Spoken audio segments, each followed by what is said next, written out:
거대한 대저택 담장 너머까지 울린 호랑이 같던 그 목소리. 이 아이는 오늘부로 우리 집안 사람이 아니다.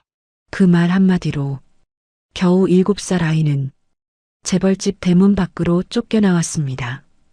그 순간 대문 한쪽에서 누군가 아이에게 다가갔습니다.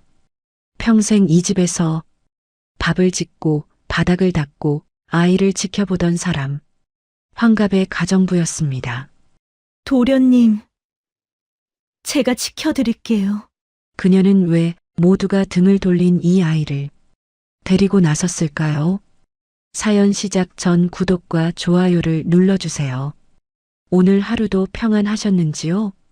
항상 건강하시고 행복하시길 기원드리며 사연 시작하겠습니다.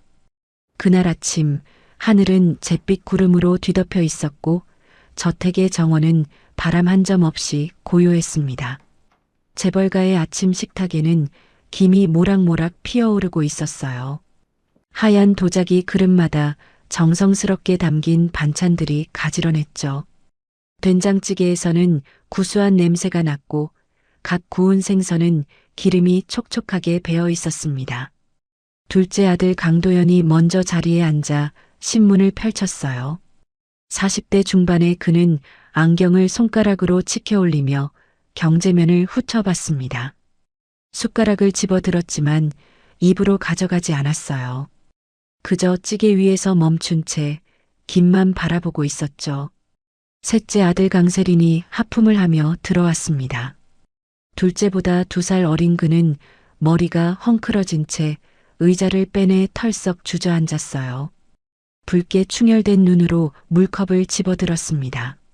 손이 미세하게 떨렸어요. 어젯밤에 술을 꽤 마신 게 분명했죠. 막내딸 강미경은 조용히 마지막 자리에 앉았습니다. 30대 후반의 그녀는 베이지색 블라우스를 단정하게 차려입고 있었고 뒤로 넘긴 머리는 한 올도 흐트러짐 없이 정돈되어 있었어요. 냅킨을 집어 무릎 위에 펼쳤습니다. 천을 부드럽게 펴내리는 손길이 마치 의식을 치르듯 조심스러웠죠. 회장의 자리만 비어 있었어요. 아버지 안 오시네요. 막내딸이 찻잔을 들며 작게 중얼거렸어요. 어디 편찮으신가 봐. 둘째가 신문을 넘기며 무심하게 대꾸했습니다.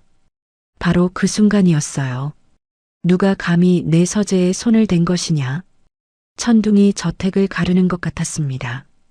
회장의 목소리가 2층 서재에서 터져나와 복도를 타고 식당까지 울려 퍼졌어요. 셋째가 쥐고 있던 물컵을 그만 떨어뜨렸습니다. 컵이 테이블에 부딪히며 물이 사방으로 튀었어요. 하얀 식탁보에 물이 번지기 시작했죠. 둘째는 신문을 그대로 놓친 채 자리에서 벌떡 일어났습니다. 막내딸의 얼굴이 순식간에 새하얗게 질렸어요. 복도 저편에서 발소리가 들려왔습니다. 청소를 하던 가정부들이 빗자루를 내팽개치고 뛰어가는 소리, 집사가 급히 계단을 올라가는 소리, 정원사가 장화를 질질 끌며 달려오는 소리. 저택 앞 모든 사람들이 일제히 서재 쪽으로 움직이기 시작했어요. 셋도 자리에서 뛰쳐나갔습니다. 둘째의 구두굽이 복도를 쿵쿵 울렸고 셋째는 슬리퍼를 신은 채 비틀거리며 뛰었으며 막내딸은 치맛자락을 움켜쥐고 급히 걸음을 재촉했어요. 7살 태준이도 자기 방에서 놀라 뛰쳐나왔습니다. 파란색 티셔츠에 반바지 차림의 아이는 복도를 달려 서재 쪽으로 향했어요. 운동화 끈이 한쪽 풀린 채였죠. 서재 문이 활짝 열려 있었습니다. 사람들이 하나둘 문 앞에 모여들었어요. 회장 강문식이 서재 안에서 책장 앞에 서 있었습니다. 70대 중반의 노인이었지만 지금은 등이 고추 펴져 있었어요.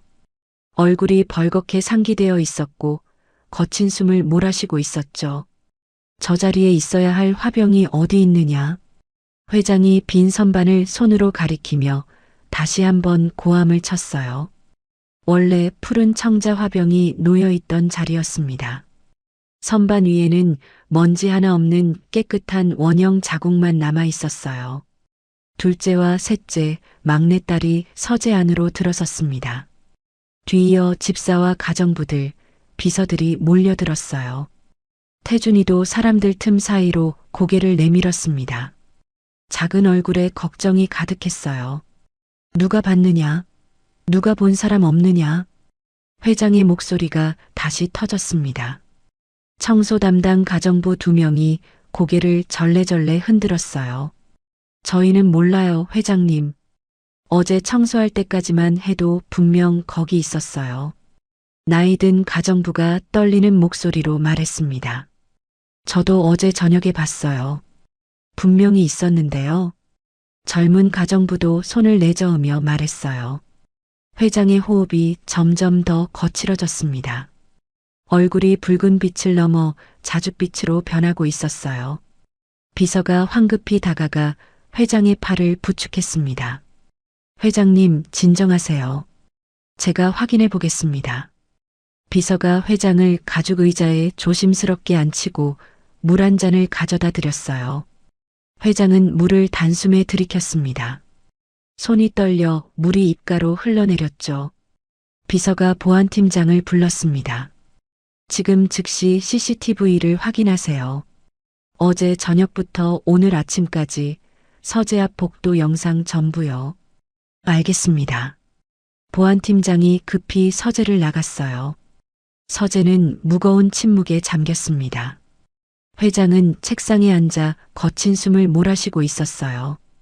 둘째와 셋째는 벽 쪽에 서서 서로 눈짓만 주고받았습니다. 막내딸은 창가에 서서 손톱을 뜯고 있었어요. 태준이는 문 근처에 서서 할아버지를 바라봤습니다. 아이의 큰 눈망울에는 걱정이 가득했죠. 10분쯤 지났을까요? 보안팀장이 다시 들어왔습니다. 손에 태블릿을 들고 있었어요. 회장님, 영상 확인했습니다. 보안팀장의 목소리가 조심스러웠습니다. 뭐가 나왔나? 회장이 날카롭게 물었어요. 직접 보시는 게 좋겠습니다. 보안팀장이 벽면의 모니터에 영상을 연결했습니다. 사람들이 모두 그쪽을 바라봤어요. 영상이 재생되기 시작했습니다. 어제 오후 3시 10분 서재 앞 복도였어요. 복도는 조용했습니다. 아무도 지나다니지 않았죠. 잠시 후 작은 인형이 나타났어요. 태준이었습니다. 아이가 복도를 터벅터벅 걸어오고 있었어요. 서재 문 앞에서 멈춰 섰습니다. 잠깐 망설이는 듯 하더니 손을 뻗어 문손잡이를 잡았어요. 손잡이가 천천히 내려가며 문이 열렸습니다. 아이가 안으로 들어갔어요. 이어서 서재 내부 영상이 나왔습니다. 태준이가 책장 앞에 서서 높은 선반을 올려다보고 있었어요. 발끝으로 살짝 까치발을 들었습니다. 손을 뻗어 선반 위 무언가를 만지작거렸어요. 몇 초 후 아이가 돌아서서 서재를 나갔습니다. 그리고 다음 장면에서 화병이 있던 자리는 텅 비어 있었어요. 서재가 숨막히는 침묵에 잠겼습니다. 모든 시선이 태준이에게 쏠렸어요. 아이는 사람들의 시선을 느끼고 고개를 떨구었습니다. 작은 어깨가 파르르 떨렸어요. 아니에요. 태준이의 목소리가 가늘게 떨렸습니다. 저 안 가져갔어요. 회장이 자리에서 벌떡 일어섰어요. 주먹을 탁자에 내리쳤습니다. 쿵 소리가 울렸죠. 증거가 다 나와 있는데 무슨 소리냐? 둘째 아들 강도연이 안경을 손가락으로 치켜 올리며 차갑게 말했어요. 영상이 거짓말을 하나요? 셋째 아들 강세리는 고개를 돌려 창밖만 바라봤습니다. 아무 말도 하지 않았어요. 손가락으로 창틀을 톡톡 두드렸죠. 막내딸 강미경이 태준이를 바라보며 눈가에 눈물을 글썽였습니다. 태준아, 어쩌다가. 목소리는 부드러웠지만 눈빛만은 차가웠어요. 6개월 전 태준이는 부모님을 잃었습니다. 아버지는 해외 출장 중 교통사고로 그 자리에서 돌아가셨어요. 어머니가 탄 차는 완전히 불에 타버려 시신조차 찾을 수 없었죠. 장례식장에서 7살 아이는 관 앞에 혼자 서 있었습니다. 울지도 않고 그저 멍하니 서 있었어요. 하루아침에 고아가 된 아이였습니다. 그리고 지금 남은 가족들마저 아이에게 등을 돌리고 있었어요. 회장이 천천히 태준이에게 다가갔습니다. 아이는 고개를 들어 할아버지를 올려다봤어요. 큰 눈에 눈물이 그렁그렁 맺혔습니다. 할아버지, 진짜 아니에요. 회장은 아이를 내려다봤습니다. 그의 눈빛은 차갑고 단단했어요. 당장 이 집에서 나가거라. 서재가 조용해졌습니다. 태준이의 입술이 파르르 떨렸어요. 하지만 더 이상 아무 말도 하지 않았습니다. 경비원이 앞으로 나서려는 순간이었어요. 잠깐만요. 사람들 뒤쪽에서 목소리가 들렸습니다. 60대 초반의 여자 가정부 김복순이 앞으로 나섰어요. 그녀는 앞치마를 두 손으로 꽉 쥐고 있었습니다. 손가락 마디가 하얗게 변해 있었어요. 제가 이 아이를 키웠습니다. 태어났을 때부터 제 손으로 돌봤어요. 목소리는 떨렸지만 또렷했습니다.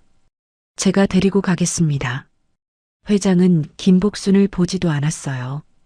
여전히 창밖만 바라보고 있었습니다. 마음대로 해. 둘째 아들이 코웃음을 쳤습니다.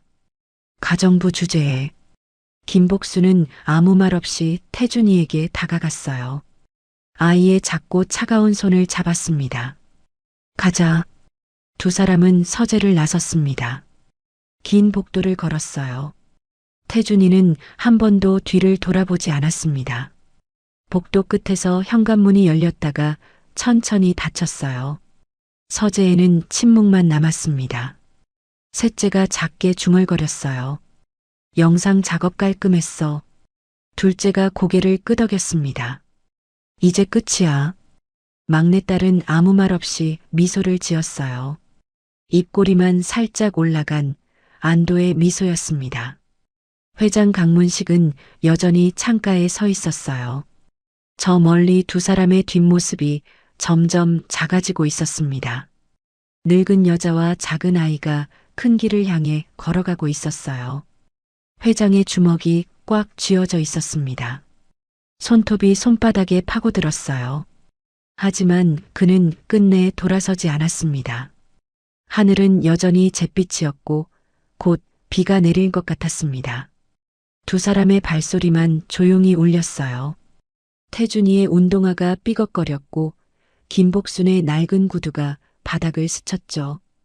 복도 양쪽에 걸린 큰 그림들이 지나갔습니다. 태준이는 그 그림들을 올려다보지 않았어요. 고개를 숙인 채 김복순의 손만 꼭 쥐고 있었습니다. 방에 가서 짐 싸자. 김복순이 조용히 말했습니다.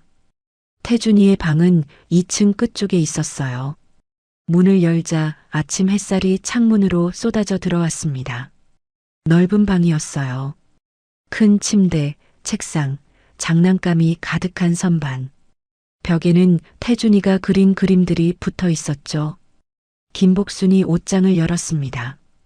옷들이 가지런히 걸려 있었어요. 그녀는 옷을 하나씩 꺼내 가방에 넣기 시작했습니다. 태준이는 침대 끝에 앉아 그 모습을 바라봤어요. 무릎 위에 놓인 두 손이 파르르 떨리고 있었습니다.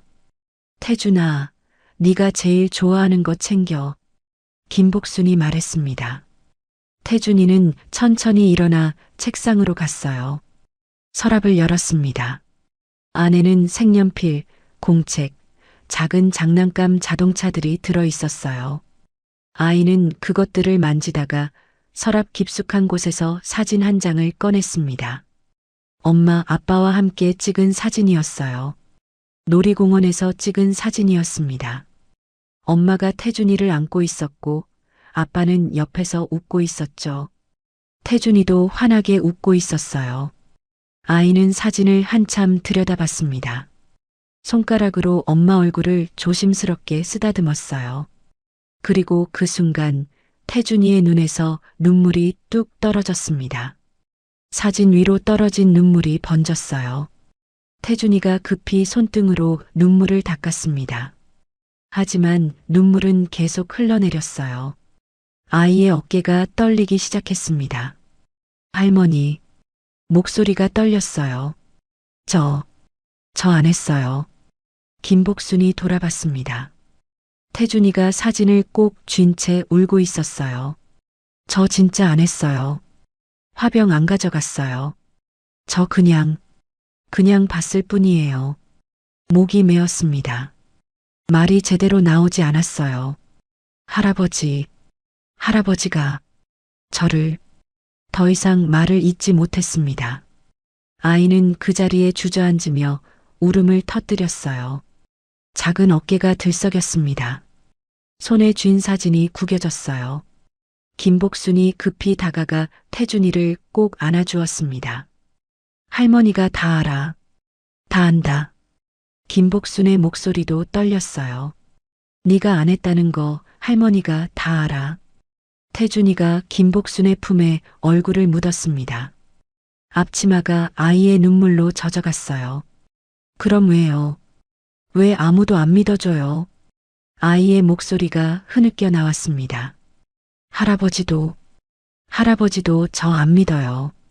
김복순은 태준이의 등을 토닥였어요. 천천히 리듬 있게요. 마치 아기를 달래듯이. 지금은 어쩔 수 없어, 태준아. 지금은 참아야 해. 왜요? 왜 참아야 돼요?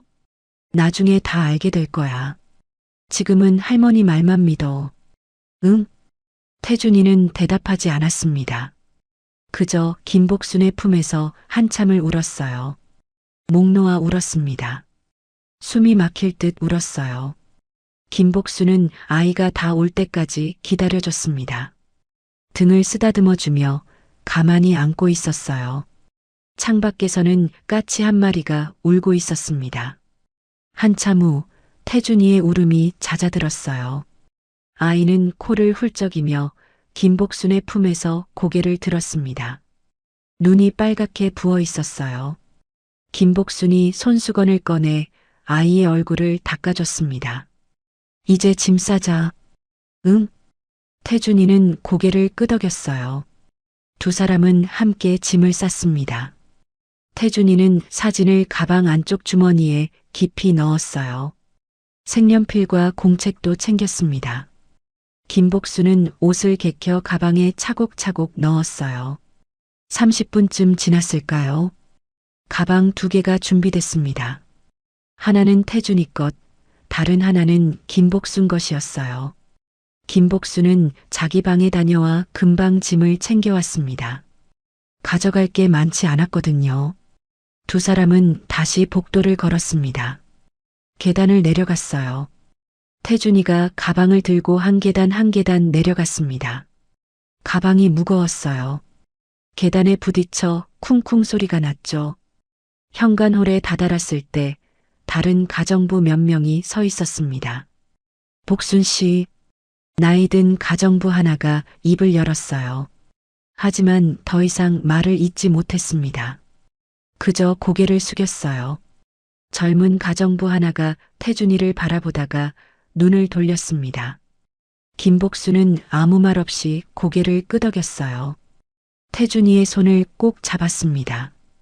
현관문을 열었어요. 바깥 공기가 차갑게 밀려 들어왔습니다. 큰 문을 나서는 순간 태준이가 잠깐 멈춰 섰어요. 뒤를 돌아봤습니다. 높은 저택이 보였어요. 회색빛 하늘을 배경으로 우뚝 서 있었죠. 2층 서재 창문에서 누군가가 내려다보고 있었습니다. 회장이었어요. 하지만 태준이는 손을 흔들지 않았습니다. 가자, 태준아. 김복순이 아이의 손을 이끌었습니다. 두 사람은 긴 진입로를 걸었어요. 큰 길까지 나왔습니다. 김복순이 손을 들어 택시를 불렀어요. 한참 만에 택시 한 대가 멈춰 섰습니다. 서울역으로 가주세요. 택시가 출발했어요. 태준이는 창밖을 바라봤습니다. 저택이 점점 멀어지고 있었어요. 높은 담벼락이 작아졌습니다. 모퉁이를 돌자 완전히 사라졌어요. 서울역은 사람들로 붐볐습니다.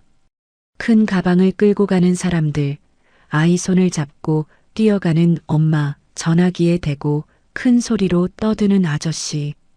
온갖 소리가 뒤섞여 귀가 멍멍했어요. 김복순이 태준이의 손을 더 꼭 잡았습니다.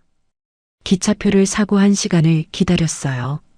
김복순이 편의점에서 김밥과 우유를 사왔습니다. 태준이 앞에 내밀었어요. 먹어라. 하지만 태준이는 고개를 저었습니다. 배 안 고파요.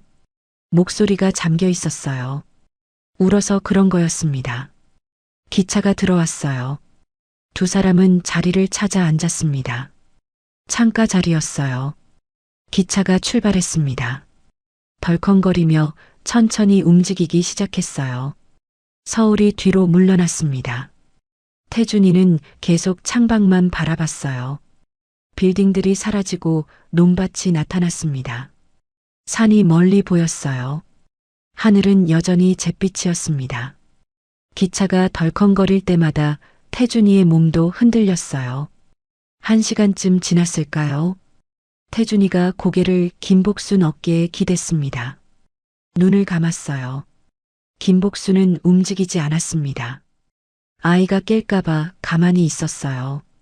3시간을 달려 순천역에 도착했습니다. 김복순이 태준이를 조심스럽게 깨웠어요.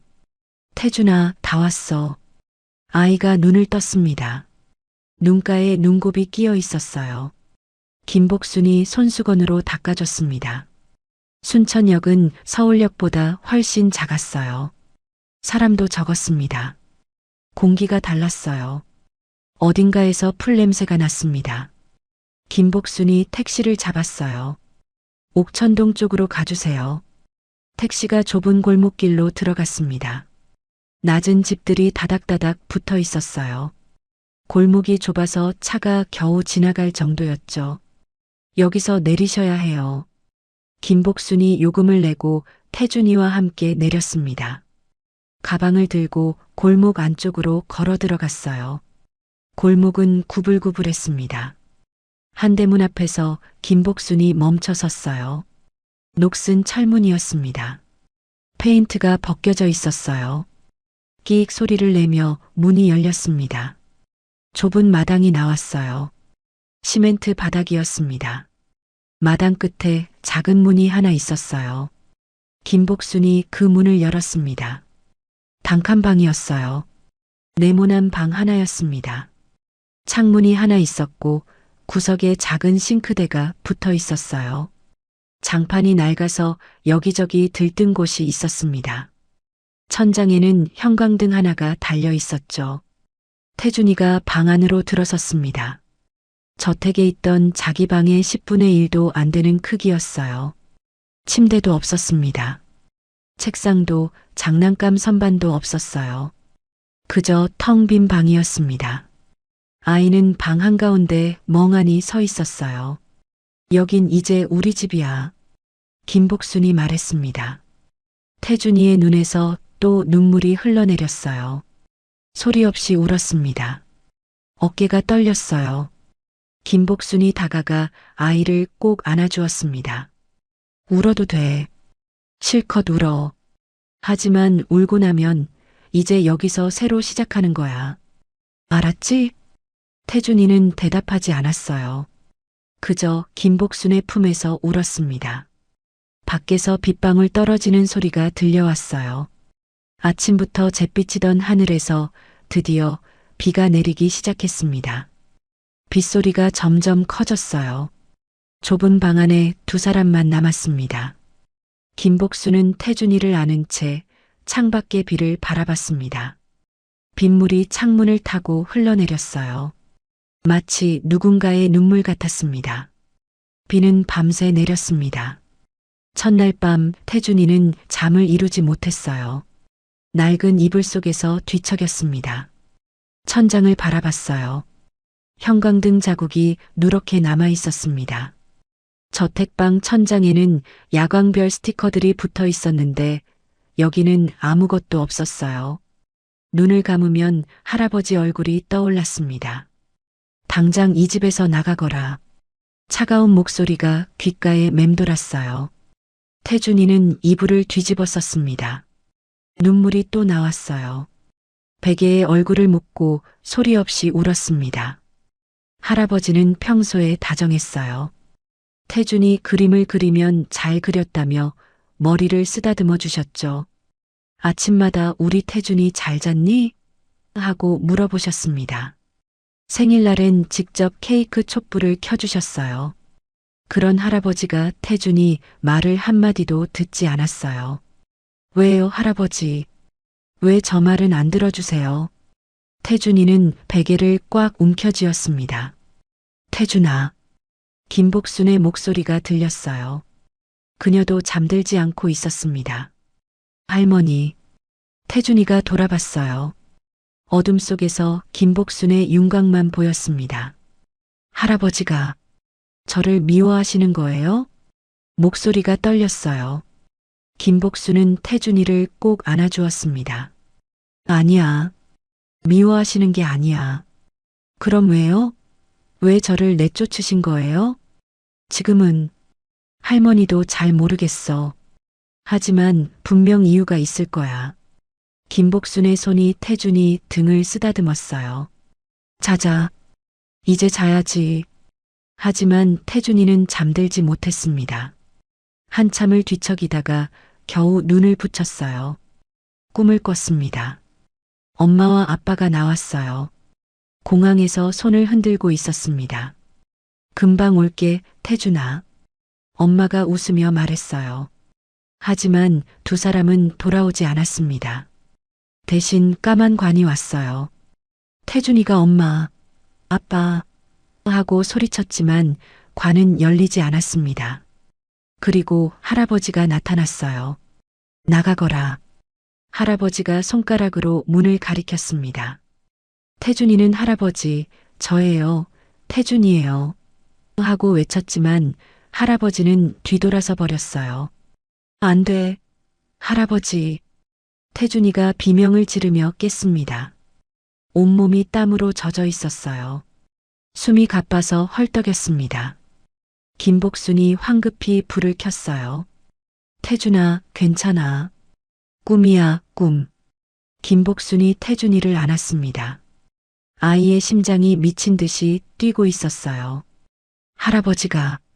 할아버지가, 괜찮아, 괜찮아. 할머니가 여기 있어. 김복순은 태준이가 진정될 때까지 꼭 안고 있었어요. 아이는 김복순 품에서 다시 울었습니다. 그날부터 태준이는 거의 매일 밤 악몽을 꿨어요. 부모님이 나오거나 할아버지가 나왔습니다. 때로는 서재에 갇혀서 문을 두드리는 꿈을 꿨어요. 나 안 했어요. 저 안 했어요. 하고 소리쳤지만 아무도 문을 열어주지 않았죠. 일주일이 지났습니다. 태준이는 거의 말을 하지 않았어요. 밥도 잘 먹지 않았습니다. 김복순이 이거 먹어봐 하고 권해도 고개를 저었어요. 할머니, 저 왜 이렇게 됐어요? 어느 날 저녁 태준이가 물었습니다. 엄마 아빠도 없어지고 할아버지도 져버리고 제가 뭘 잘못한 거예요? 김복순은 숟가락을 내려놓았어요. 넌 아무 잘못도 안 했어, 태준아. 그럼 왜요? 왜 저한테만 이런 일이 생기는 거예요? 태준이의 목소리가 높아졌습니다. 눈에 눈물이 가득 고였어요. 다른 애들은 엄마 아빠 있잖아요. 할아버지도 좋아해 주잖아요. 근데 왜 저만? 더 이상 말을 잇지 못했습니다. 울음이 터져 나왔어요. 김복순이 다가와 태준이를 꼭 안았습니다. 미안해, 태준아. 할머니가 미안해. 김복순의 눈에도 눈물이 맺혔어요. 할머니도 다 모르겠어. 하지만 넌 혼자가 아니야.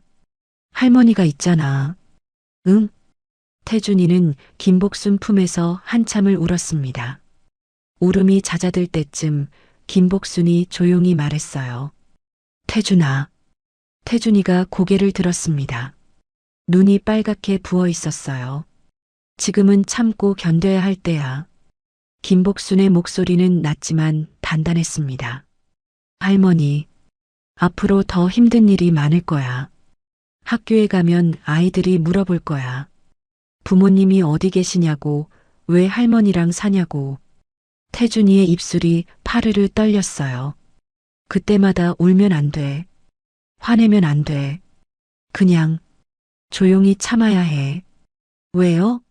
왜 참아야 돼요? 태준이가 울먹이며 물었습니다. 김복수는 태준이의 손을 꼭 잡았어요. 지금 울고 화내고 아파하는 모습 보이면 그게 내 약점이 되는 거야. 사람들은 그걸 기억해. 알겠니? 태준이는 고개를 저었어요. 모르겠어요. 지금은 몰라도 돼. 나중에 알게 될 거야. 김복순이 태준이 머리를 쓰다듬었습니다. 그리고 때가 될 때까지 준비하고 버텨야 해. 언제요?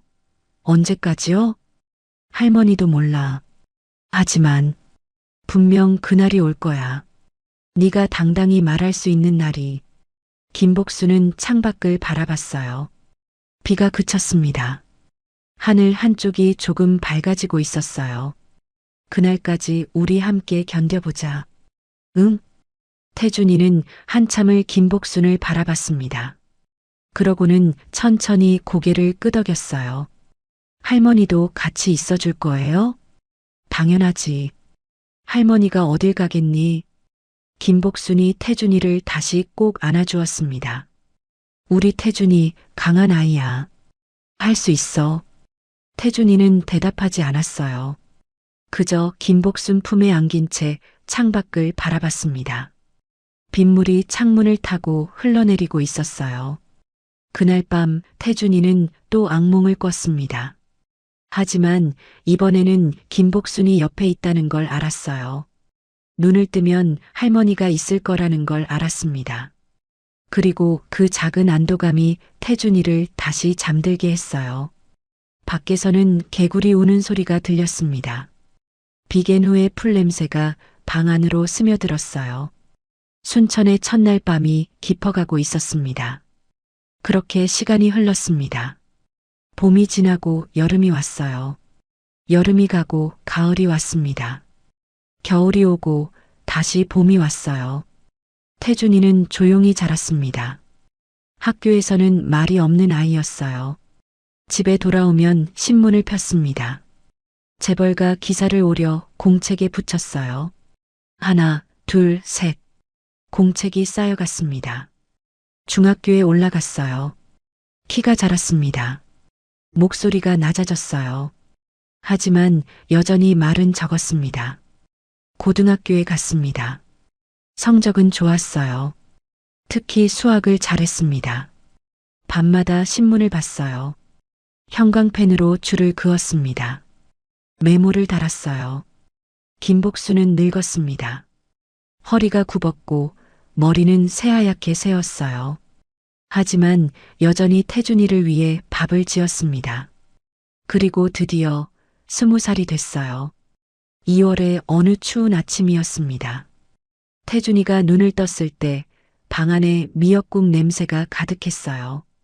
김복순이 아침부터 국을 끓이고 있었습니다. 일어났니? 생일 축하해. 김복순이 돌아보며 웃었어요. 주름진 얼굴이었지만 눈은 따뜻했습니다. 태준이는 이불을 걷고 일어났어요. 거울을 봤습니다. 키는 170이 넘었어요. 어깨도 넓어졌습니다. 하지만 눈빛만은 여전히 날카로웠어요. 이제 어른이네. 김복순이 밥상을 차렸습니다. 태준이는 상 앞에 앉아 미역국을 떠먹었어요. 국물이 따뜻했습니다. 하지만 맛을 느끼지 못했어요. 머릿속은 다른 생각으로 가득했습니다. 할머니, 응? 이제 시작해도 되죠? 김복순의 손이 멈췄어요. 국그릇을 들고 있던 손이었습니다. 그래, 때가 됐구나. 목소리가 떨렸어요. 조심해서 다녀와. 태준이는 고개를 끄덕이고 밥을 다 먹었습니다. 외투를 걸쳤어요. 문을 열려다가 돌아봤습니다. 할머니, 고마워요. 13년 동안. 김복수는 대답하지 않았어요. 그저 손을 들어 흔들었습니다. 태준이는 문을 닫고 나갔습니다. 순천시립도서관까지는 버스로 30분이었어요. 태준이는 창밖을 바라봤습니다. 거리는 여전히 조용했어요. 작은 도시였습니다. 도서관 문을 열고 들어갔어요. 따뜻한 공기가 얼굴을 감쌌습니다. 옛날 신문 좀 보고 싶은데요. 13년 전이요. 사서가 마이크로필름을 가져다 줬어요. 태준이는 열람 기계 앞에 앉았습니다. 필름을 끼웠어요. 천천히 날짜를 넘겼습니다. 6월, 7월, 8월, 그리고 9월 15일. 재벌가 일가 해외 교통사고. 기사가 나왔어요. 태준이는 숨을 깊이 들이마셨습니다. 손이 떨렸어요. 하지만 차분하게 읽기 시작했습니다. 현지 시간 오전 9시경. 렌터카 운전 중 교통사고 발생. 차량이 절벽 아래로 추락하며 전소. 태준이의 눈이 한 문장에 멈췄어요. 아버지 강민수 C38 시신 수습. 어머니 서윤아 C36는 차량 화재로 시식 미발견. 엄마. 태준이는 눈을 감았습니다. 다시 떴어요. 계속 읽었습니다. 현지 경찰은 브레이크 개통 이상으로 추정. 단순 교통사고로 결론. 브레이크 고장이라고요? 태준이는 고개를 갸우뚱했어요. 뭔가 이상했습니다. 렌터카는 출발 전에 점검하지 않나?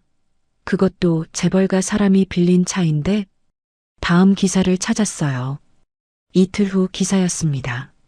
사고 차량 렌터 회사 측 정기 점검 완료 차량이었다고 주장. 정기 점검을 했는데 브레이크가 고장이라고요? 태준이는 공책을 꺼냈습니다. 연필을 들었어요. 적으려다가 멈췄습니다. 뭘 적어야 할지 몰랐어요. 그저 막연하게 이상하다는 느낌만 들었습니다. 일주일 후 기사를 찾았어요. 재벌가 장례식 엄수, 업계 관계자 조문 행렬. 사진이 실려 있었습니다. 관 앞에 사람들이 서 있었어요.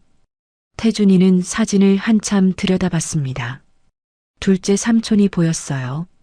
검은 양복을 입고 있었습니다. 표정이 굳어 있었어요. 셋째 삼촌은 고개를 숙이고 있었습니다. 얼굴이 잘 안 보였어요. 막내 고모는 눈물을 닦고 있었습니다. 그리고 할아버지, 회장 강문식은 관 옆에 서 있었어요. 허공을 바라보고 있었습니다. 표정이 없었어요. 마치 돌처럼 굳어 있었습니다. 할아버지. 태준이는 할아버지 얼굴을 한참 들여다봤어요. 그때 할아버지가 뭘 생각하고 계셨을까? 아들을 잃고 며느리를 잃고 손자까지 내쫓고 혼자 서 계셨을 할아버지. 태준이는 고개를 저었습니다. 더 찾아봤어요. 한 달 후, 두 달 후, 석 달 후. 재벌가 관련 기사들이 나왔습니다. 회사 주가, 경영 현황, 임원 인사. 하지만 사고에 대한 기사는 더 이상 없었어요. 마치 모든 게 정리된 것처럼 조용했습니다.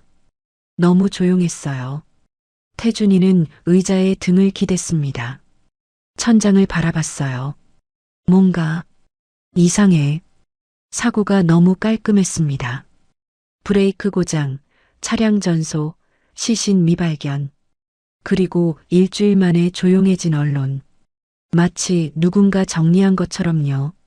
하지만 확신은 없었어요. 그저 막연한 의심만 들었습니다. 태준이는 공책을 폈어요. 첫 페이지에 적었습니다.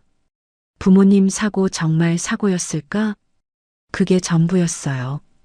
더 이상 쓸 게 없었습니다. 증거도 없었어요. 그저 이상하다는 느낌만 있었습니다. 태준이는 한숨을 쉬었어요. 공책을 덮었습니다. 자리에서 일어났어요. 더 조사해야 해. 제대로. 밖을 보니 눈이 내리고 있었습니다. 태준이는 사서에게 인사하고 도서관을 나섰어요. 찬바람이 얼굴을 때렸습니다. 눈송이가 얼굴에 닿아 녹았어요. 버스 정류장으로 걸어가는데 주머니에서 핸드폰이 울렸습니다. 모르는 번호였어요. 태준이는 잠깐 망설였습니다. 그러고는 전화를 받았어요. 여보세요? 강태준 씨 맞으십니까? 낯선 남자 목소리였습니다. 나이 든 목소리였어요. 어딘가 조심스러웠습니다. 네, 그런데요. 저는 회장님 비서실의 한민국이라고 합니다. 태준이의 걸음이 멈췄어요. 할아버지 비서실이요? 네. 회장님께서 태준 씨를 찾고 계십니다. 심장이 쿵 내려앉았습니다. 왜요? 무슨 일이세요? 비서가 한참 침묵했어요. 그러고는 낮은 목소리로 말했습니다. 회장님께서 위독하십니다. 지금 서울의 한 병원에 은밀히 입원해 계세요. 은밀히요? 언론에 알려지면 안 됩니다. 회사 주가에도 영향이 있고 여러 문제가 있어서요. 비서의 목소리가 더 낮아졌어요. 회장님께서 태준 씨를 꼭 만나고 싶어 하십니다. 아무도 모르게요. 가족들에게도 말씀 안 하셨습니다. 태준이는 눈을 감았습니다. 13년 만에 할아버지가 태준이를 부르고 있었어요. 그것도 아무도 모르게.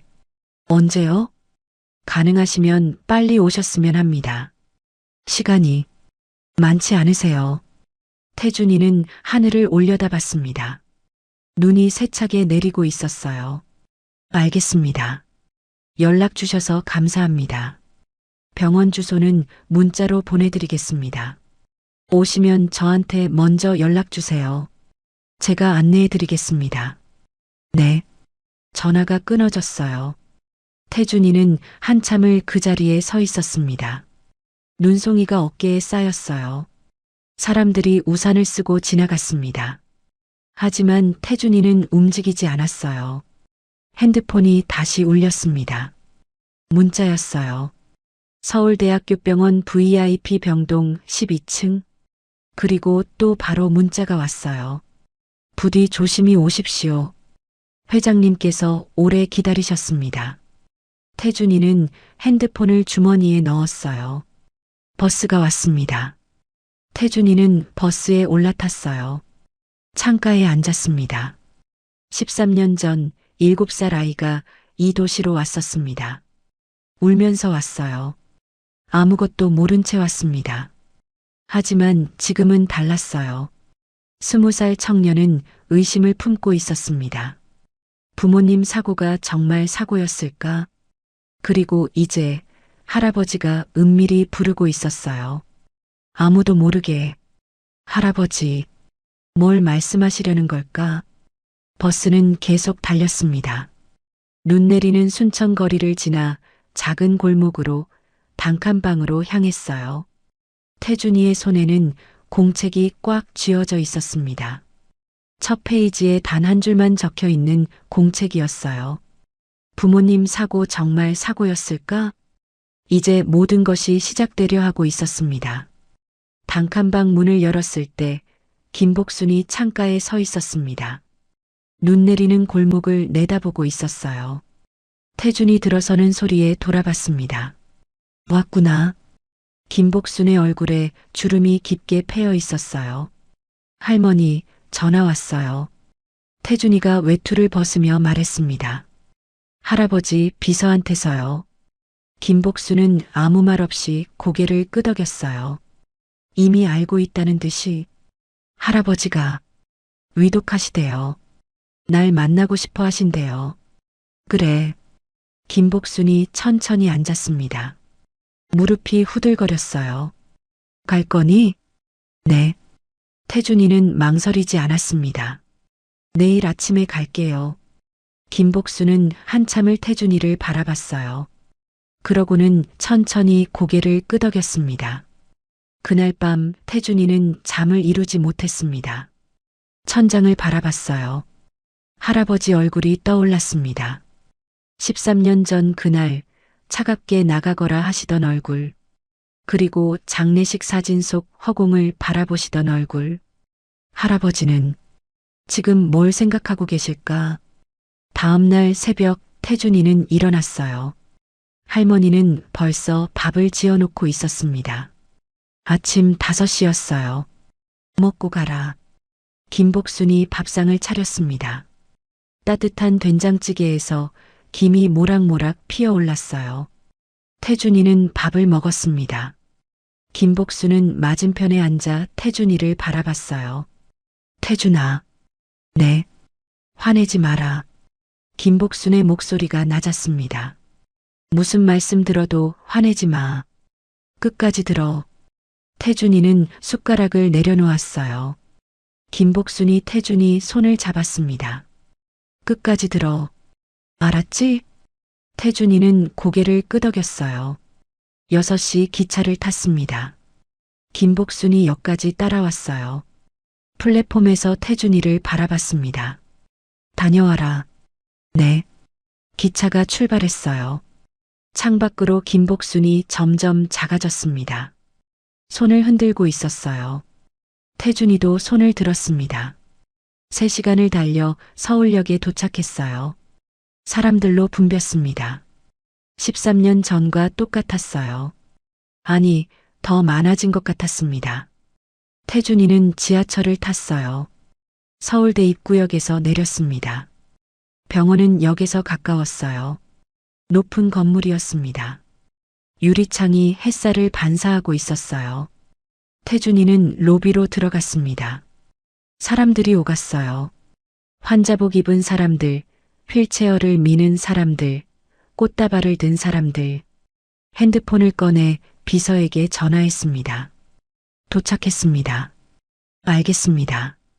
정문 앞에서 기다려주세요. 금방 내려가겠습니다. 5분쯤 지났을까요? 60대쯤 되어 보이는 남자가 다가왔습니다. 깔끔한 양복을 입고 있었어요. 태준 씨? 네. 저를 따라오십시오. 비서가 앞장섰습니다. 로비를 가로질러 엘리베이터로 갔어요. 일반 엘리베이터가 아니었습니다. VIP 전용이라고 쓰여 있었어요. 카드를 찍고 들어갔습니다. 문이 닫혔어요. 12층 버튼을 눌렀습니다. 엘리베이터 안은 조용했어요.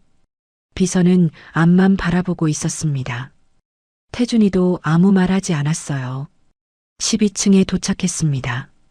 문이 열렸어요. 복도는 일반 병동과 달랐습니다. 조용했어요. 카펫이 깔려 있었습니다. 발소리가 나지 않았어요. 비서가 복도 끝 방 앞에서 멈췄습니다. 여기입니다. 태준이는 문을 바라봤어요. 1201호실이라고 쓰여 있었습니다. 들어가시겠습니까? 비서가 조심스럽게 물었습니다. 태준이는 숨을 깊이 들이마셨어요. 그리고 고개를 끄덕였습니다. 비서가 노크를 했어요. 톡톡. 대답이 없었습니다. 문을 천천히 열었어요. 병실이 나타났습니다. 넓었어요. 거실처럼 넓었습니다. 창가에 침대가 있었어요. 그리고 그 침대에 누군가 누워 있었습니다. 할아버지였어요. 강문식 회장이 침대에 누워 계셨습니다. 산소호흡기를 끼고 있었어요. 눈을 감고 계셨습니다. 얼굴이 많이 수척해져 있었어요. 13년 전보다 훨씬 작아 보였습니다. 태준이는 천천히 다가갔어요. 발소리가 나지 않았습니다. 카펫 위를 조용히 걸었어요. 침대 옆까지 갔습니다. 할아버지를 내려다봤어요. 주름이 깊어져 있었습니다. 머리는 완전히 하얗게 새었어요. 손등에는 주사 바늘이 꽂혀 있었습니다. 링거가 똑똑 떨어지고 있었어요. 할아버지. 태준이가 작게 불렀습니다. 회장의 눈이 천천히 떠졌어요. 흐릿한 눈동자였습니다. 초점이 없었어요. 천장을 바라보고 있었습니다. 그러다가 천천히 고개를 돌렸어요. 태준이를 봤습니다. 눈동자에 초점이 돌아왔어요. 태준이냐? 목소리가 거의 들리지 않았습니다. 가늘고 떨렸어요. 네, 왔습니다. 태준이는 존댓말을 썼습니다. 회장이 손을 들려고 했어요. 하지만 힘이 없었습니다. 손이 이불 위에서 파르르 떨렸어요. 태준이는 그 손을 잡았습니다. 차갑고 마른 손이었어요. 뼈만 남은 것 같았습니다. 많이 컸구나. 회장이 태준이를 올려다봤어요. 네. 잘 지냈느냐? 태준이는 대답하지 못했습니다. 목이 메었어요. 회장이 천천히 숨을 들이마셨습니다. 산소호흡기에서 쉭 소리가 났어요. 미안하다는 말은 안 할 거다. 목소리가 떨렸습니다. 그날 화병 말이다. 태준이의 손에 힘이 들어갔어요. 네가 안 가져간 거 알고 있었다. 태준이는 숨이 멎는 것 같았습니다. 뭐라고요? 네가 안 했다는 거 처음부터 알았어. 영상이 가짜라는 것도. 회장의 눈에서 눈물 한 방울이 흘러내렸어요. 그런데도 너를 내쫓았다. 태준이는 할아버지를 내려다봤습니다.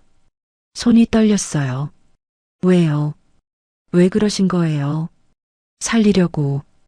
회장이 눈을 감았습니다. 너를 살리려고 그랬다. 밖에서 새소리가 들렸어요. 창문 너머로 햇살이 들어왔습니다. 하지만 병실 안은 조용했어요. 태준이는 할아버지 손을 꽉 쥐었습니다. 눈에서 눈물이 흘러내렸어요. 13년 만에 진실이 드러나기 시작하고 있었습니다. 태준이는 할아버지 손을 꽉 쥐었습니다. 눈물이 뺨을 타고 흘러내렸어요. 닦지 않았습니다. 그저 할아버지를 바라봤어요. 회장이 천천히 숨을 들이마셨습니다. 산소호흡기에서 슉슉 소리가 났어요. 입술이 파르르 떨렸습니다. 그날 CCTV 말이다. 회장이 입을 열었어요. 조작인 거 알고 있었다. 태준이는 숨이 멎는 것 같았습니다. 뭐라고요? 네가 안 했다는 거 처음부터 알았어. 회장의 목소리가 떨렸어요. 영상이 가짜라는 것도. 근데도 너를 내쫓았다. 태준이의 손에 힘이 들어갔습니다. 할아버지 손을 더 꽉 쥐었어요. 왜요? 왜 그러신 거예요? 살리려고. 회장이 눈을 감았습니다. 눈가에 눈물이 고였어요. 너를 살리려고. 그랬다. 침묵이 흘렀습니다. 밖에서 새소리가 들렸어요. 하지만 병실 안은 조용했습니다. 무슨... 태준이가 말을 잇지 못했어요. 회장이 눈을 떴습니다. 내 부모님 사고. 목소리가 끊겼어요. 기침을 했습니다. 태준이가 물을 따라드렸어요. 회장은 물을 조금 마셨습니다. 사고가 아니었어. 태준이의 얼굴이 굳었습니다. 그리고 사고 후에 집안이 위험했어. 네가 있으면 안 됐어.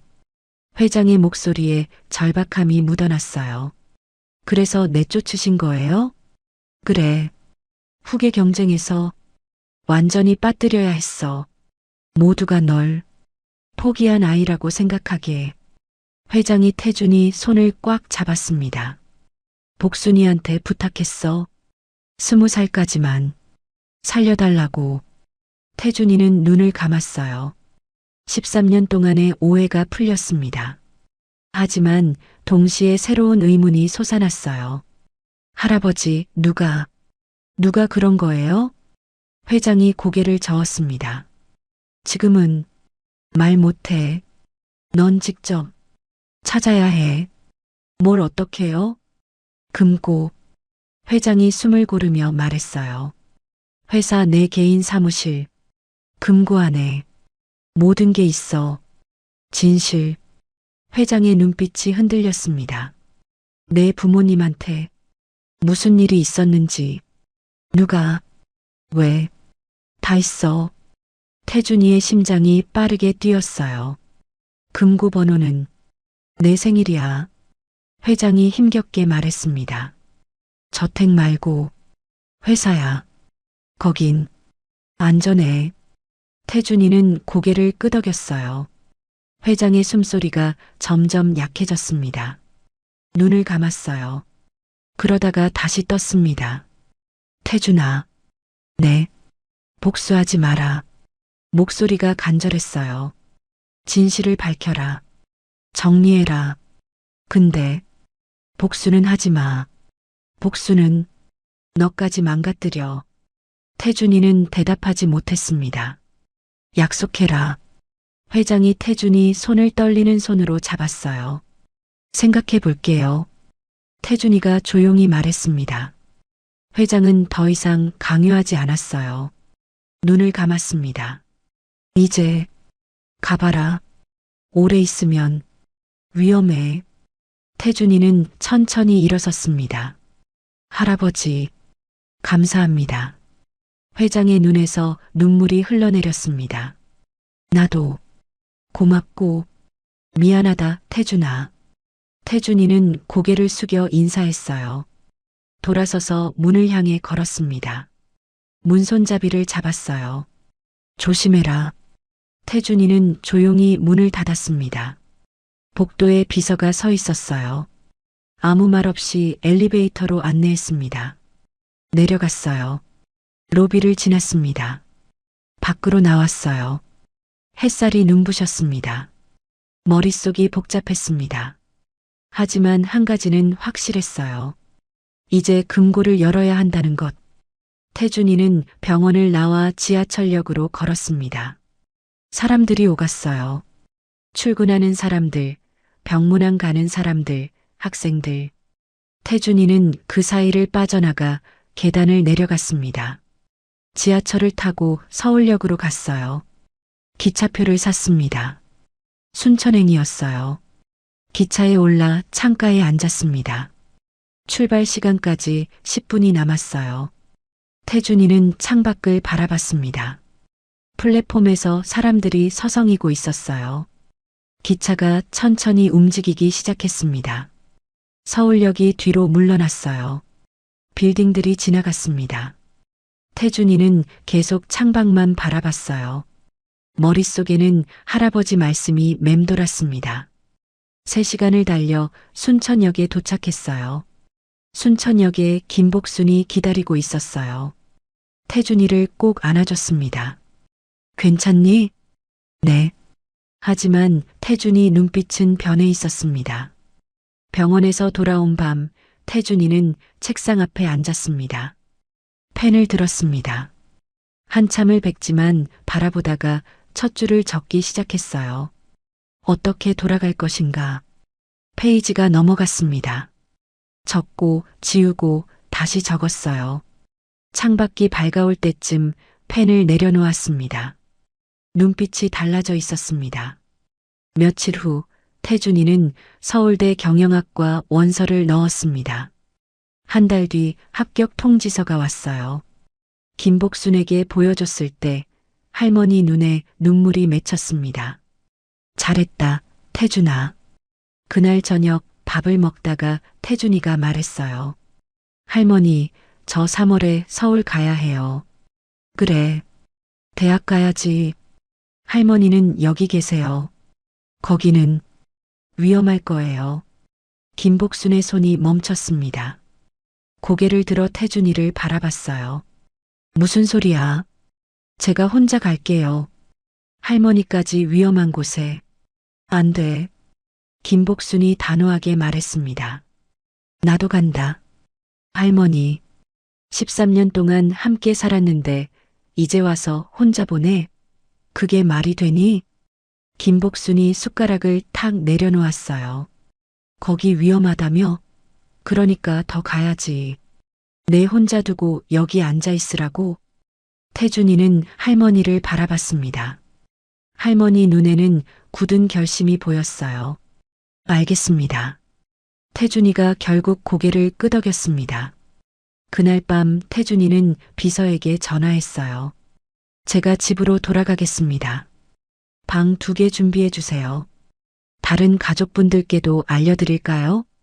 알려주세요. 3월 첫째 주 토요일 아침 2사람은 순천역에 섰습니다. 짐은 많지 않았어요. 옷가방 하나와 태준이 공책들을 담은 가방뿐이었습니다. 서울행 기차에 올랐어요. 창가에 앉았습니다.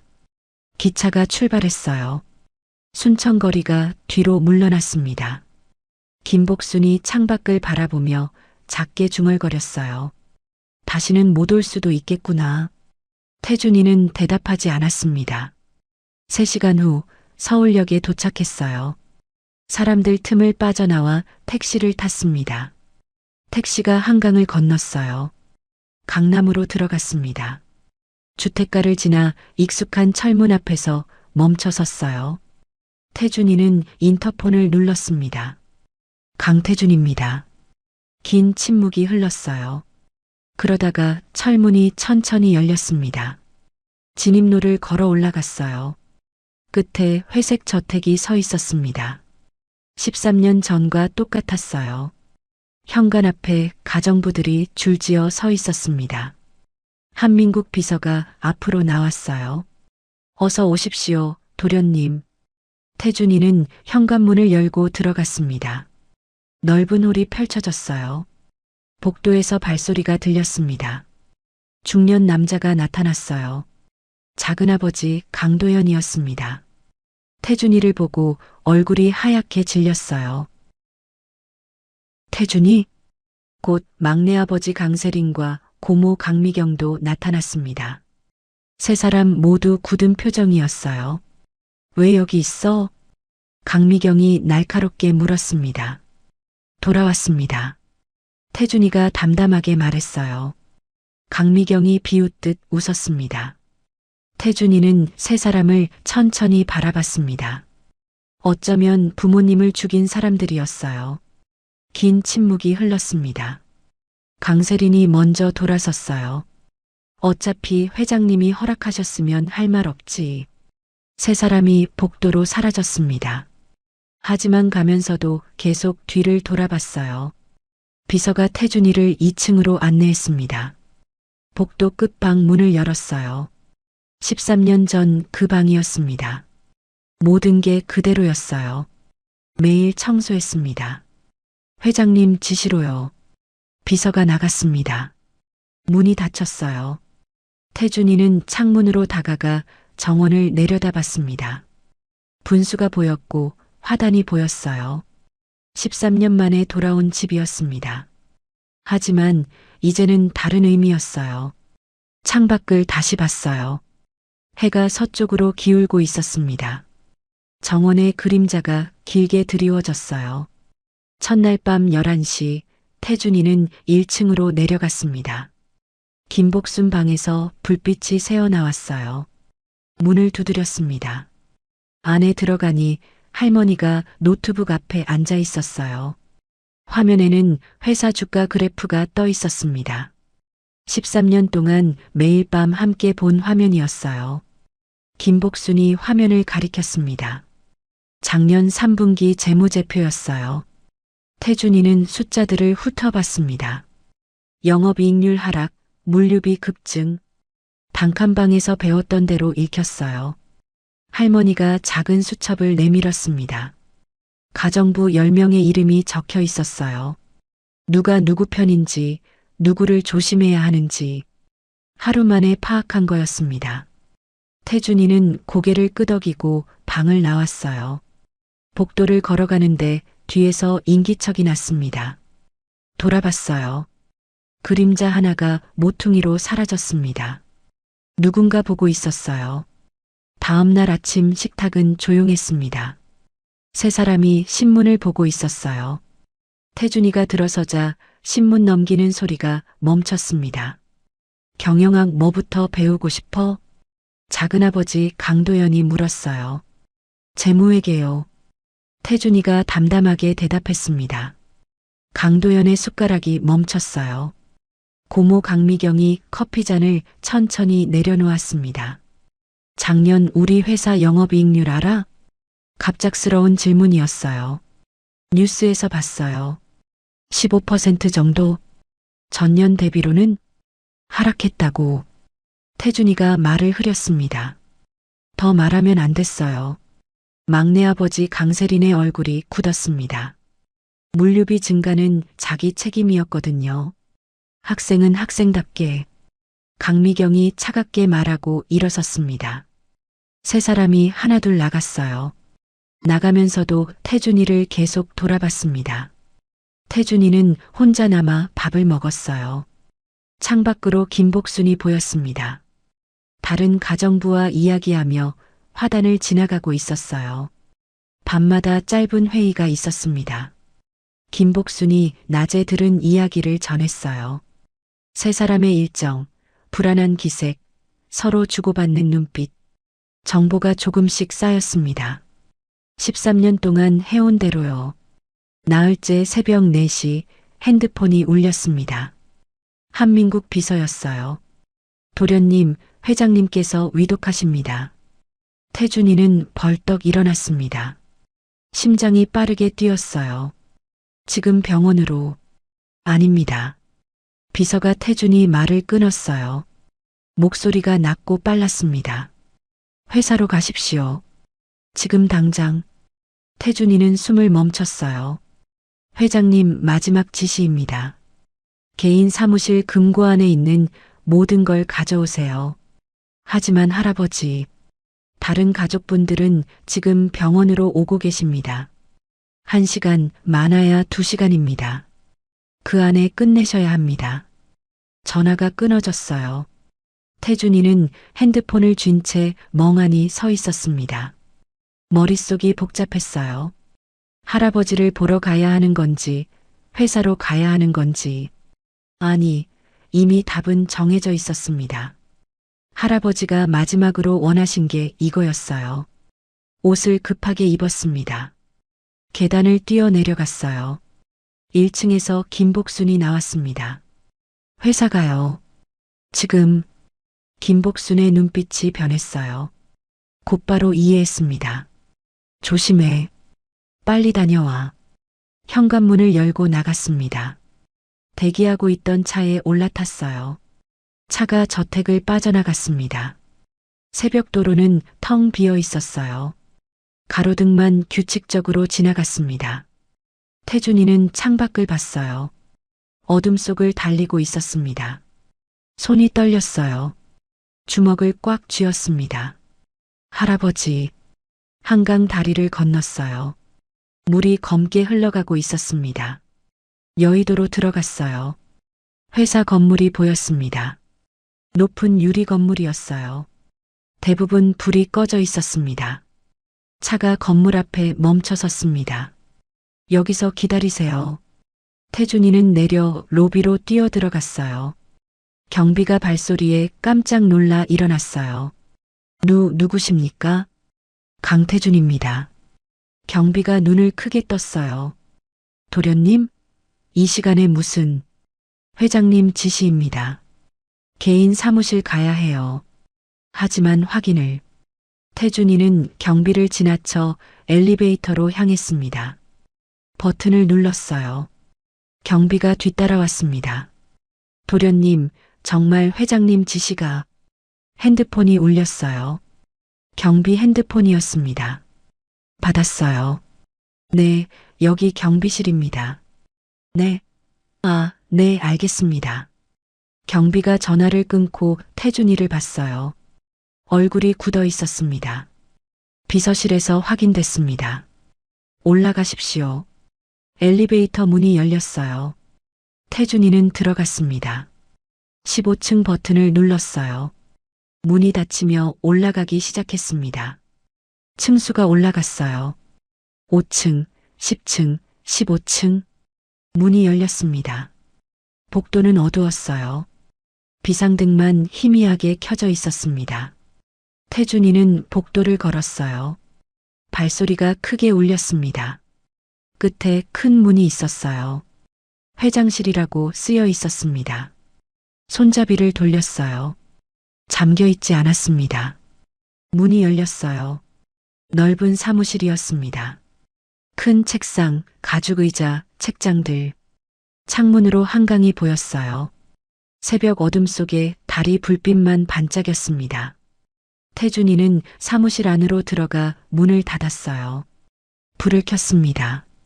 형광등이 깜빡이며 켜졌어요. 사무실이 환하게 밝아졌습니다. 책상 뒤쪽 벽을 살폈어요. 큰 그림이 걸려 있었습니다. 산수화였어요. 그림 앞으로 다가갔습니다. 액자를 잡고 들어 올렸어요. 무거웠습니다. 뒤에 금고가 있었어요. 검은색 금고였습니다. 숫자 패널이 있었어요. 4자리였습니다. 태준이는 숨을 깊이 들이마셨어요. 손을 뻗었습니다. 떨렸어요. 천천히 숫자를 눌렀습니다.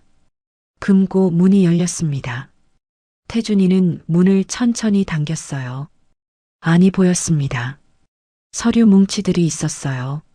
갈색 봉투 여러 개, USB, 그리고 작은 노트 한 권. 손이 떨렸습니다. 하나씩 꺼냈어요. 첫 번째 봉투를 열었습니다. 사고 조사 보고서라고 쓰여 있었어요. 현지 경찰 보고서였습니다. 사진들이 있었어요. 불에 탄 차량, 절벽, 그리고 메모가 붙어 있었습니다. 브레이크 라인 절단 흔적. 태준이의 손이 떨렸어요. 두 번째 봉투, 금융 거래 내역이었습니다. 작은아버지 강도연 이름이 보였어요. 사고 열흘 전 스위스 계좌로 거액 송금. 수취인은 가명이었습니다. 세 번째, 물류회사 차량 운행 기록. 막내 아버지 강세린 회사 차량이 사고 당일 사고 지역을 지나갔습니다. 하지만 공식 기록에는 없었어요. 네 번째, 언론사 내부 메일. 고모 강미경 이름이 나왔습니다. 사고 보도 최소화, 추가 취재 중단. 태준이는 서류들을 빠르게 훑어봤어요. 증거였습니다. 할아버지가 모아놓으신 증거들이었어요. 마지막 봉투를 열었습니다. 안에 사진 한 장이 있었어요. 어머니였습니다. 하지만 장례식 사진이 아니었어요. 최근 사진이었습니다. 휠체어에 앉아있는 어머니가 보였어요. 배경은 병원 같았습니다. 사진 뒤에 글씨가 적혀 있었어요. 스위스 제네바 2024년 촬영. 태준이는 사진을 들고 한참을 서 있었습니다. 손이 떨렸어요. 숨이 가빠졌습니다. 엄마가 살아계셨어요. 그때였습니다. 복도에서 엘리베이터 소리가 들렸어요. 문 열리는 소리가 났습니다. 발소리가 들렸습니다. 여러 명이었어요. 이쪽으로 오고 있었습니다. 태준이는 황급히 서류들을 가방에 쑤셔 넣었어요. 사진도 넣었습니다. USB도 챙겼어요. 금고 문을 닫았습니다. 그림을 다시 걸었어요. 발소리가 가까워지고 있었어요. 태준이는 사무실 문으로 갔습니다. 귀를 대고 들었어요. 회장실 불이 켜져 있는데요. 경비 목소리였습니다. 누가 들어갔어? 다른 목소리였어요. 남자 목소리, 낯익은 목소리였습니다. 작은아버지 강도연이었어요. 태준이는 숨을 죽였습니다. 도련님께서 올라오셨습니다. 비서실에서 확인됐다고. 뭐? 태준이가? 발소리가 빨라졌어요. 회장실로 오고 있었습니다. 태준이는 재빨리 불을 껐어요. 책상 뒤로 몸을 숨겼습니다. 문이 벌컥 열렸어요. 불이 켜졌습니다. 강도연이 들어섰어요. 뒤에 경비가 따라왔습니다. 아무도 없는데요? 경비가 말했어요. 강도연이 사무실 안을 둘러봤습니다. 책상, 책장, 소파. 창문으로 다가가 밖을 내려다봤어요. 태준이는 책상 아래 웅크리고 있었습니다. 숨소리를 최대한 죽였어요. 강도연이 책상 쪽으로 걸어왔습니다. 점점 가까워졌어요. 책상 바로 앞까지 왔습니다.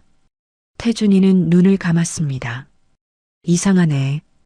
강도연이 중얼거렸어요. 그때 핸드폰이 울렸습니다. 어디야? 여자 목소리였습니다. 강미경이었어요. 회사야. 회사는 왜? 지금 병원 와야지. 금방 갈게. 강도연이 전화를 끊고 돌아섰습니다. 가자. 빠르게 나갔어요. 경비도 따라 나갔습니다. 문이 닫혔어요. 발소리가 멀어졌습니다. 엘리베이터 타는 소리가 들렸어요. 태준이는 한참을 움직이지 않았습니다. 숨도 제대로 쉬지 못했어요. 다리가 저려왔습니다. 천천히 일어났어요. 비틀거렸습니다. 책상을 잡고 균형을 잡았어요. 가방을 챙겼습니다. 문으로 가서 복도를 살폈어요. 아무도 없었습니다. 계단으로 향했습니다. 엘리베이터는 위험했어요. 계단을 뛰어 내려갔습니다. 발소리가 계단에 울렸어요. 한 층, 두 층, 5층. 숨이 찼습니다. 계속 뛰었어요. 1층에 도착했습니다. 계단 문을 살짝 열어 로비를 봤어요. 경비가 책상에 앉아 있었습니다. 뒤돌아 앉아 있었어요. 재빨리 뛰어나가 정문으로 향했습니다. 유리문을 밀고 나갔어요. 새벽 공기가 폐로 들어왔습니다. 차가 여전히 대기하고 있었어요. 올라탔습니다. 집으로. 빨리요. 차가 출발했습니다. 회사 건물이 뒤로 물러났어요. 태준이는 뒤를 돌아봤습니다. 15층에 불이 켜져 있었어요. 다시 앞을 봤습니다. 한강을 건넜어요. 하늘이 점점 밝아지고 있었습니다. 회색빛에서 붉은빛으로 변하고 있었어요. 가방을 무릎 위에 올려놓고 꽉 안았습니다. 안에는 13년의 진실이 들어 있었어요. 그리고 엄마가 살아계신다는 증거도요. 저택에 도착했습니다. 차에서 내려 1층으로 뛰어 들어갔어요. 김복순 방문을 두드렸습니다. 문이 바로 열렸어요. 안으로 들어가 문을 닫았습니다. 가방을 탁자에 내려놓았어요. 지퍼를 여는데 손이 떨렸습니다. 서류들을 꺼냈어요. 하나씩 탁자 위에 펼쳤습니다. 김복순이 하나를 집어들었어요. 읽기 시작했습니다. 얼굴이 점점 굳어졌어요. 다음 서류를 펼쳤습니다. 페이지를 넘기는 소리만 조용한 방에 울렸어요. 한참 후 김복순이 서류를 내려놓았습니다. 이 정도면 말을 멈췄어요. 고개를 저었습니다. 법정까진 힘들어. 정황 증거야. 태준이는 알고 있었어요. 하지만 흔들 수는 있어. 김복순이 새 서류를 나란히 놓았습니다. 작은아버지 송금 기록, 막내아버지 차량 기록, 고모 언론 메일. 각자 증거를 쥐고 있다는 뜻이야. 서로를 팔 수 있다는 거지. 갈라놓을 수 있어. 태준이는 마지막 봉투를 꺼냈습니다. 사진을 꺼내 탁자 위에 놓았어요. 김복순이 사진을 보는 순간 숨이 멎었습니다. 입술이 파르르 떨렸어요. 부인께서 살아계세요. 태준이 목소리가 갈라졌습니다. 김복순이 사진을 들어 가까이 들여다봤어요. 손이 떨려서 사진이 흔들렸습니다. 눈가가 붉어졌어요. 13년 동안 더 말하지 못했습니다. 태준이는 사진 뒤를 보여줬어요. 스위스 제네바 2024년 10월 촬영. 누가 숨긴 거예요? 누가 엄마를? 목이 메었습니다. 두 사람은 한참을 말없이 앉아 있었어요. 창밖에서 새소리가 들렸습니다. 아침이 밝아오고 있었어요. 태준이는 서류들을 다시 가방에 넣기 시작했습니다. 조심스럽게 챙겼어요. 장례식 끝나고 움직일게요. 김복순이 태준이 손을 잡았습니다. 주름진 손이었지만 힘이 있었어요. 조심해라. 이제부턴 네가 제일 위험해. 네. 방을 나와 2층으로 올라갔습니다. 방문을 잠그고 가방을 침대 밑 깊숙이 밀어 넣었어요. 창가에 섰습니다. 해가 완전히 떠올랐어요. 정원에 빛이 쏟아지고 있었습니다. 핸드폰이 울렸습니다. 한민국 비서였어요. 도련님, 회장님께서 방금 돌아가셨습니다. 태준이는 눈을 감았습니다. 네, 지금 갑니다. 전화를 끊고 창밖을 다시 봤어요. 구름 한 점 없는 맑은 하늘이었습니다. 할아버지가 돌아가셨어요. 이제 혼자였습니다. 아니, 혼자가 아니었어요. 할머니 김복순이 있었습니다. 그리고 어딘가에 엄마가 살아계셨어요. 양복 재킷을 집어 입었습니다. 거울을 봤어요. 20살 청년이 서 있었지만 눈빛만은 훨씬 나이 들어 보였습니다. 13년이 그 눈에 담겨 있었어요. 방문을 열고 나갔습니다. 계단을 내려가 현관으로 향했어요. 차가 대기하고 있었죠. 병원으로 갔습니다. 할아버지께 마지막 인사를 드리러요. 그리고 전쟁을 시작하러요. 할아버지 장례식은 사흘간 이어졌습니다. 조문객이 끝없이 들어왔어요. 재벌 총수들, 정치인들, 언론사 사장들. 검은 양복과 검은 한복이 물결처럼 흘러들어왔다가 빠져나갔습니다. 태준이는 상주석 끝에 앉아 고개를 숙이고 있었어요. 사흘째 되는 날 발인이었습니다. 비가 내렸어요. 경기도 선영, 관이 땅에 내려갔습니다. 흙이 관 위로 떨어졌어요. 우산 아래서 세 사람이 서 있었습니다. 저택으로 돌아온 그날 밤 태준이는 김복순과 마주 앉았습니다. 언제 할 거야? 김복순이 물었어요. 일주일 후요. 정기 주주총회 날. 태준이가 달력을 가리켰습니다. 회사 대주주, 언론 다 모이는 날이에요. 김복순이 고개를 끄덕였습니다. 일주일 동안 태준이는 움직였습니다. 한민국 비서를 만났어요. 증거를 보여줬습니다. 비서 얼굴이 하얗게 질렸어요. 주주총회 때 제가 발표하게 해주세요. 도련님, 위험합니다. 해야 해요. 공개석상에서요. 비서가 한참을 고민하다가 고개를 끄덕였습니다. 알겠습니다. 언론사에도 연락했어요. 익명으로요. 특종 원하시면 오십시오. 강문식 회장 정기 주주총회. 기자들이 움직이기 시작했습니다. 주주총회 전날 밤 세 사람이 저택 서재에 모였습니다. 내일 주주총회에 태준이가 참석한대. 강미경이 말했어요. 뭘 할 생각이야? 강도연이 물었습니다. 모르겠어. 조용히 있겠지. 20살짜리가 뭘 하겠어. 강세린이 대답했어요. 세 사람은 몰랐습니다. 내일 무슨 일이 일어날지요. 주주총회 당일 아침이었습니다. 태준이는 양복을 입었어요. 거울을 봤습니다. 넥타이를 매며 숨을 깊이 들이마셨어요. 김복순이 방문을 두드렸습니다. 준비됐니?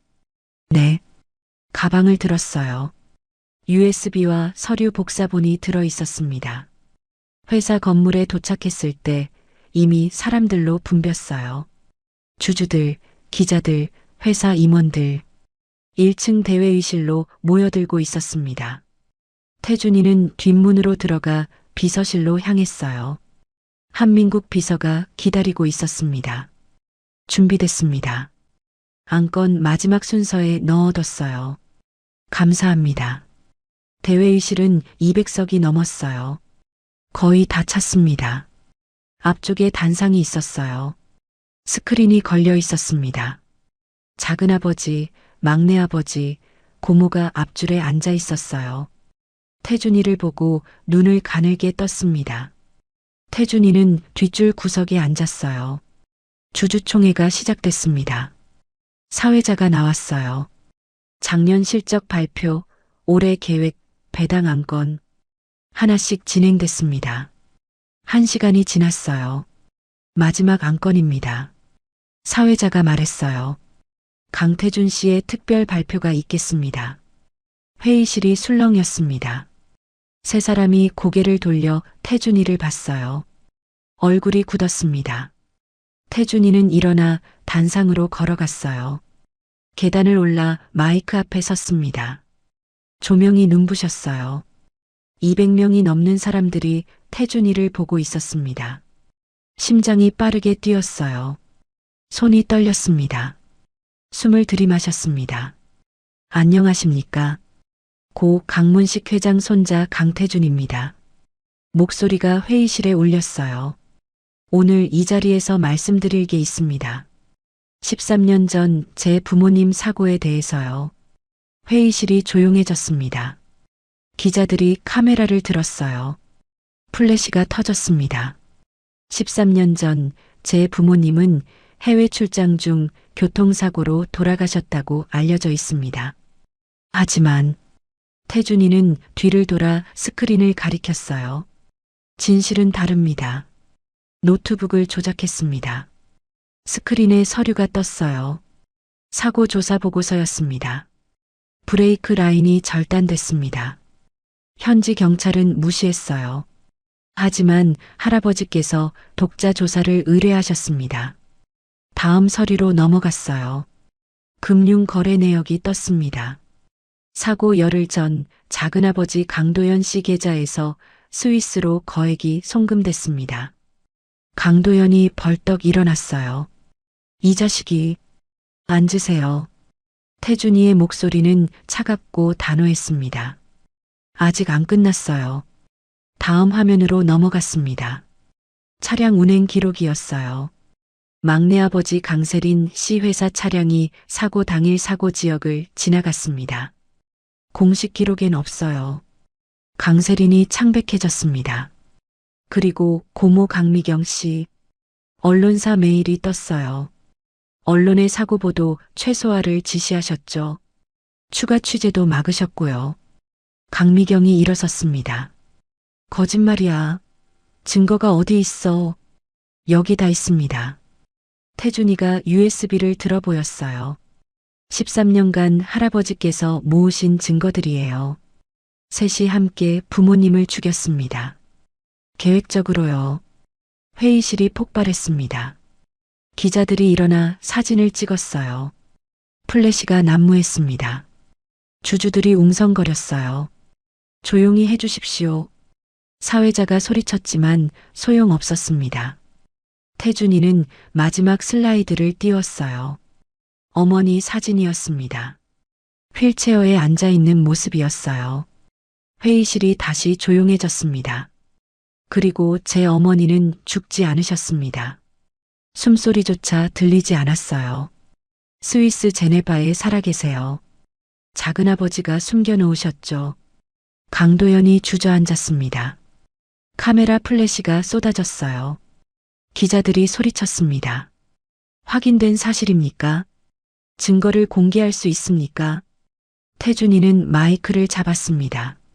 이 모든 증거는 오늘 검찰에 제출됩니다. 진실이 밝혀질 것입니다. 단상에서 내려왔어요.